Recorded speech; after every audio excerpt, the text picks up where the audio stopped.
तमिलनाडु के मंत्री दुरईमुरुगन के विवादित बयान ने सियासी गलियारों में बहस छिड़ दी है।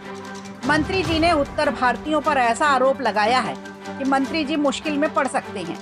वसुधैव कुटुंबकम की मान्यता रखने वाले देश में राज्यों में ही अब तक एका नहीं हो पाया है। उत्तर दक्षिण के झगड़े का जिन्न एक बार फिर बाहर आ गया है। हिंदी भाषा को लेकर अभी अनर्गल बयानबाजी चल रही है। लोकसभा के परिसीमन विवाद भी चरम पर है और ऐसे में अब दक्षिण के तमिलनाडु राज्य से एक मंत्री ने ऐसा विवादित बयान दिया है कि जिसके कारण सियासी गलियारों में बहस छिड़ गई है। तमिलनाडु के मंत्री दुरईमुरुगन ने कहा है कि उत्तर भारतीयों के पास बच्चे पैदा करने के अलावा कोई और काम नहीं है। न्यू इंडिया एक्सप्रेस की रिपोर्ट के मुताबिक उन्होंने आगे कहा कि हमारे लिए कहा गया कि हम दो हमारे दो और फिर हम दो हमारा एक, और अब हो गया है कि हम दो तो हमारा एक भी क्यों। ठीक है, हमने इसका पालन किया, लेकिन उत्तर भारत के लिए ऐसा कोई नियम नहीं है। उनके पास बच्चे पैदा करने के अलावा कोई और काम नहीं है। हर किसी के पास 17-18 से ज़्यादा बच्चे हैं।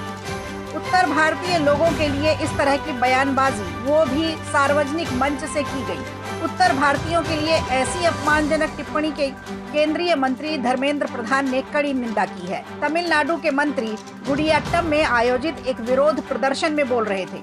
उन्होंने तमिल का अपमान करने वालों की जीभ काटने तक की धमकी दे दी है।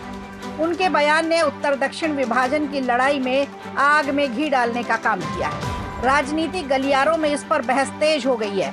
उनका बयान ऐसे समय में आया है जब केंद्र और तमिलनाडु सरकार के बीच हिंदी थोपने और प्रस्तावित परिसीमन पर गर्मागर्म बहस चल रही है। एक सभा को संबोधित करते हुए तमिलनाडु के मंत्री दुरईमुरुगन ने दावा किया है कि तमिल रीति रिवाजों के विपरीत उत्तर भारतीय परंपराएं बहुविवाह और एक से ज्यादा पति के साथ रहने को मान्यता देती है। मुरुगन ने महाभारत की द्रौपदी का भी जिक्र किया। मंत्री ने कहा कि यहाँ 5 पुरुष एक महिला से शादी कर सकते हैं, उनकी परंपरा है। देखा जाए तो परिसीमन विवाद इस समय केंद्र में है, जिसमें तमिलनाडु सरकार को चिंता इस बात की है कि अगर नई जनसंख्या डेटा के आधार पर प्रक्रिया को अंजाम दिया गया तो संसद में तमिलनाडु राज्य की सीटों की संख्या कम हो सकती है। तमिलनाडु के मंत्री दुरईमुरुगन ने कहा है कि कांग्रेस और अन्य पार्टियों ने, जिन्होंने केंद्र में शासन किया, हमें जनसंख्या नियंत्रित करने के लिए कहा गया और हमने उनके निर्देशों का पालन भी किया। इसके कारण हमारी जनसंख्या कम हो गई। हालांकि उत्तर भारत में जनसंख्या कम नहीं हुई है। वहां के परिवारों ने 18 से 20 बच्चे पैदा किए हैं। परिसीमन को लेकर डीएमके और भाजपा शासित केंद्र के बीच चल रही तनातनी के बीच ये बवाली बयान आया है। वीडियो अच्छा लगा हो तो लाइक कीजिए, शेयर कीजिए और कमेंट बॉक्स में हमें जरूर बताइए।